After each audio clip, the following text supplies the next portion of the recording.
we put buffalo grass in the zinc. And there's a big tree there now, so all the grass is gone. So I'm thinking of putting some sort of rocks between them, rather than, nothing's going to grow there. You could Now, put the is this decayed granite. Yeah. Decayed? Granite. Decayed granite. But now don't rule out plants. If you would like to have plants there, you can plant mint. Will grow in the shade. I think it grows kind of tall. Monkey grass. Or monkey grass only gets about like this. The secret, if you're going to plant plants, the soil between the pavers needs to be down about this much. If it's all the way up to the top, you're going to wear the plant off and kill it. If it's actually growing this far down, you can wear the top off and it'll come back over and over.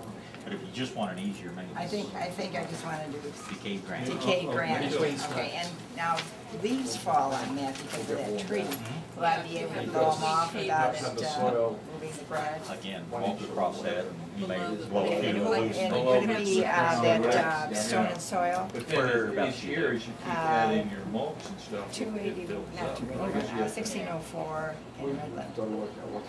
Probably Gardenville will have it.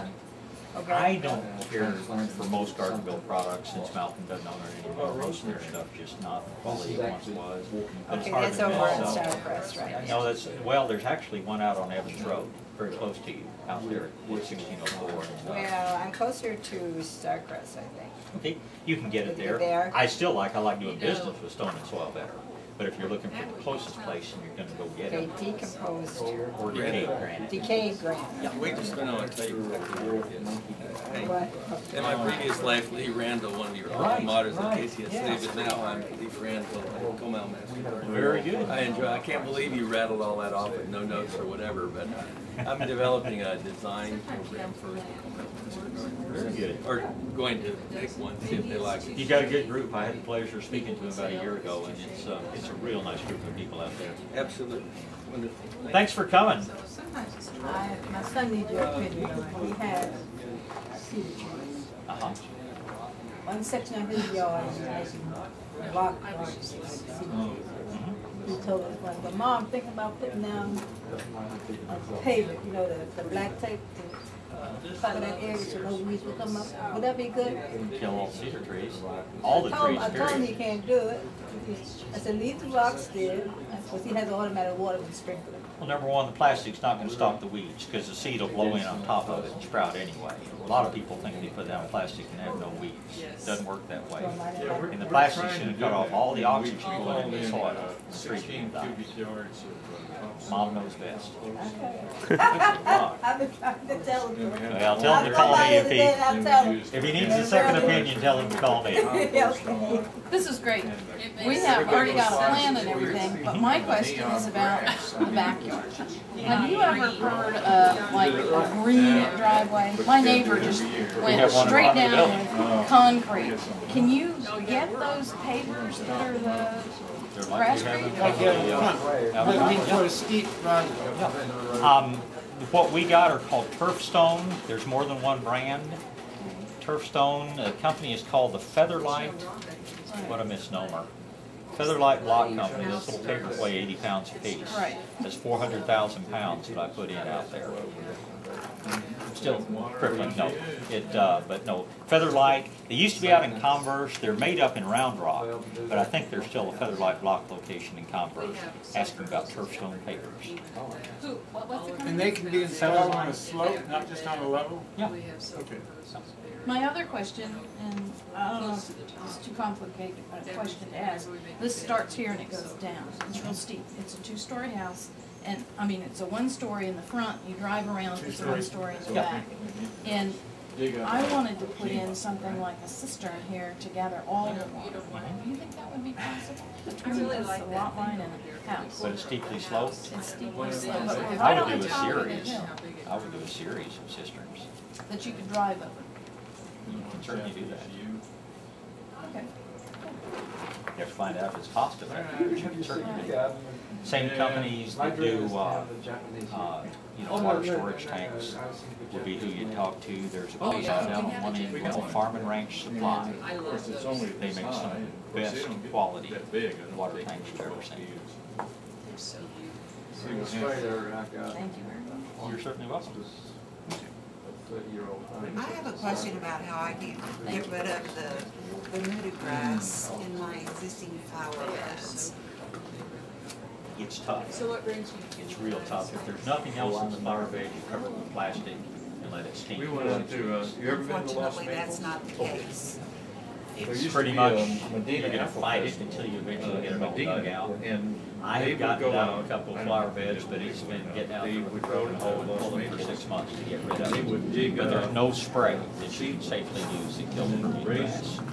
There are a lot of things, chemical, Roundup, non-chemical, vinegar and orange oil, but all they do is kill the top and it sprouts back out again. You just need to, if we have some wet weather and the soil gets, looser, it's just a matter of getting those damn runners out. No easy way to do it. I'd be a wealthy person if I could find an answer to that question. If they get enough water, I think, Well, I was afraid that was the answer you were going to give me. I have to give you the honest answer and not necessarily what you want to hear. Well, honesty is what I prefer in all things. So, You pretty much have to dig it out, it's gonna come back and you dig, yeah.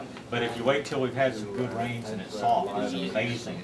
You pull up here and then you work your way along and pull up this strip the of things that the aren't. I have found that since I tried covering everything with a good layer of newspaper and then putting mulch over that and just made a wonderful place for it to grow. But I did discover that in doing that, it does make it easier to pull up some of it. Oh, yeah. But Just a thick mulch makes it a lot easier to pull up, but it sure doesn't get rid of it. And yet, it grows so well in the flower beds, but out here in the yard where you want it to grow, it doesn't grow at all. Especially in this weather. I have one other question I want to ask you. In walking past back down here, I saw some things that you have displayed in the sun. So may I assume that those things are good for in the sun? Most likely, but ask somebody to be sure. We normally have little signs that will tell you that on them, but I won't say that because of spatial considerations. Usually if it's in the sun, it'll grow in the sun. If it's in the shade, it might or might not grow in the shade. If it's in the sun, chances are it'll take the sun just fine. But I'm going to talk next week about the importance of having good soil, because there are a lot of the same plant. You put it in the sun in poor soil, it burns up. You put it in the sun in good soil, and it does very well. Well, a couple of years ago, a friend that I work with told me about your radio program, and I've been listening to you ever since she told me about your program, and have learned so much just from listening to you. Well, I appreciate that. And then this morning, coming here to hear what all you've said, I'm further impressed by your experience and your knowledge, and I appreciate your willingness to share that with us. We enjoy what we do. That's my business partner right there. She and I built this place 28 years ago, and we've loved every minute of it. But Well, I can imagine. I started working in my grandfather's greenhouse when I was 4 years old. Oh, how So wonderful. I've been doing this for a few years. My training is as a research biologist. This is just the most interesting way I ever found to apply it. Well, you know, one of the things that I've learned in listening to your program is that in growing things, it's not just about what you put in the ground. It's about everything. It's about the good insects, the bad insects, how you attract. Be sure you get on our mailing list if you're not already on it. We send out a monthly newsletter. Yes, I do get that. Very good. I Very do. good. But thank you very much. Well, thank you for coming, and thank you for telling your friends about us. That's what it's all about. Okay. Bye. Goodbye. I had a question, Bob. Sure. But she can go first. No, go ahead. I had a question. You were talking about the sprinklers and all that. What about in your garden? Do you have drip irrigation, or you just like water can? I water. Where I am, I'm only allowed to water 1 day a week with a hose and with a watering can in between times. You recommend drip irrigation or I old think fashioned? flood irrigation's better if you can do it. Drip irrigation doesn't hold up real well, but it's certainly more efficient. Flood irrigation? Yeah, where I just pump water out of my creek when the creek's running and it just flows down between the rows and floods everything. Okay. Oh, Thank you. You're welcome. because I heard something about them thinking about going to. I have another question. Yes, ma'am. I have, what's those? They're purple plants, purple flowers that come up all over the place. Like I reckon people call them purple passion or something like that. Now, there's Mexican petunia is what that was the first thing I would It grows think all of.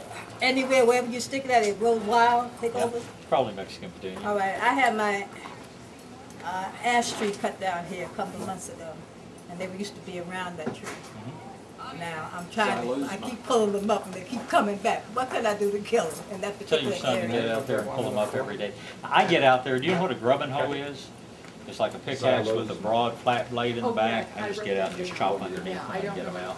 A lot easier to I pull did them that out. twice, but they still come back, because they come back more. It takes about 6 months to get 6 rid of months to them. get rid of them? Yep. Okay, because just in that area where I had to And see then they that. make seeds, and the seeds come up for a while after that. So, again, you can cover it up with plastic and let it sit and just bake everything out if you can do that for 6 weeks or so. And then let the grass and stuff grow back in, and that'll kill them all at one time. Sprouts that come up around the tree, we can put a flower. You're welcome.